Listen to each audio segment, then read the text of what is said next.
दूसरा जो प्रॉब्लम है वो एक जो जिसकी वजह से फ्रीलांसिंग ज़्यादा प्रमोट हुई, एक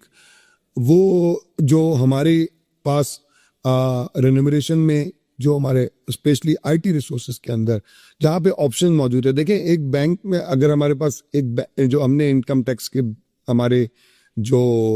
इनकम ब्रैकेट्स रिवाइज हुए, तो जो एक बैंकिंग सेक्टर में एक टेलर है या एक कॉर्पोरेट फाइनेंस का बंदा है, या उसके पास तो फ्रीलांसिंग का ऑप्शन नहीं है, तो वो उस टैक्स को अपने तरीके से अपने आप को मैनेज करता है अपनी लाइफ को। यहाँ पे हमारे पास जो लोग फ्रीलांसिंग में मोटिवेटेड होते हैं वो इसलिए मोटिवेटेड होते हैं क्योंकि जब उनकी रेनोवेशन बढ़ते हैं और वो रेनोवेशन बढ़ने के बाद जब उनके टैक्स ब्रैकेट बढ़ते हैं, तो जब वो टैक्स ब्रैकेट बढ़ते हैं तो उससे उनको वो डॉलर वैल्यू उनको बहुत ज़्यादा लग रही होती है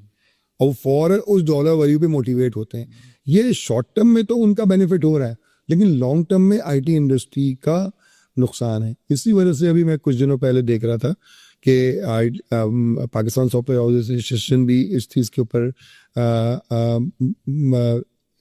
एडवाइस दे रही है और रिक्वेस्ट कर रही है गवर्नमेंट को, गाइडलाइंस बता रही है कि आप जो है आईटी सेक्टर को फ्लैट टैक्स कर दें ताकि हमारे रिसोर्स को वो इम्पेक्ट ना आए, हम और वो लोग फ्रीलांसिंग की तरफ मोटिवेट ना हो। अदरवाइज हमारी जो हम बड़ी मुश्किल से $4 बिलियन की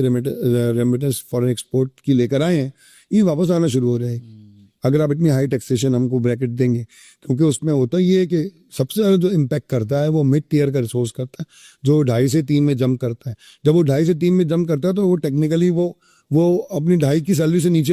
एंड अप हो रहा होता है। हम अगर वही फ्लैट स्ट्रक्चर कर दें आईटी के लिए, आप एक ले लें भाई कोर जो भी एक परसेंटेज हम एग्री कर लें, हम सब म्यूचुअली एग्री कर लें, तो उससे ये होगा कि वो जो लड़का जो मोटिवेट हो रहा है फ्रीलांसिंग की तरफ वो मोटिवेट नहीं होगा और हमें उसका ये एडवांटेज होगा कि हमारे पास जो रियल मैन पावर है वो बनेगी।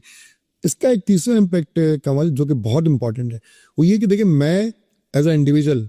400 लोग नहीं प्रोड्यूस कर सकता, मैं मैक्सिमम 4 करूंगा, फिर वो 4 करेंगे, हाँ। फिर वो 8 करेंगे, फिर वो 8 करेंगे, तो 400 रिसोर्स बनेगा। आज मैं सिर्फ 4 रिसोर्स के साथ पाकिस्तान के ऑपरेशन में 240 लोगों की टीम में मैं सिर्फ 4 लोगों से बात करता हूँ।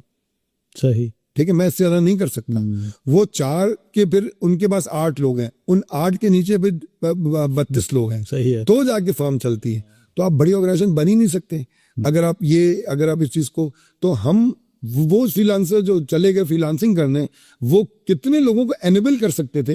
हमारे लिए, वो एनेबलमेंट खत्म हो गई है। वो एनेबलर, हमें इस वक्त एनेबलर्स की शॉर्टेज हो गई है क्योंकि जो अच्छे एनेबलर तो अगर मैं तो घर से बैठूंगा $25 पे काम करूंगा, अगर एक महीने में अगर 10 दिन का भी काम मिल जाता है I am fine, but that where we are ending up वो हम नहीं पता, वो हमको नहीं पता। देखिए हमें वेलफेयर स्टेट नहीं है, हम कोई डेवलप कंट्री की रिसोर्स नहीं है कि यार जब जरूरत पड़ेगी तो काम कर लेंगे वरना गवर्नमेंट सपोर्ट कर देगी।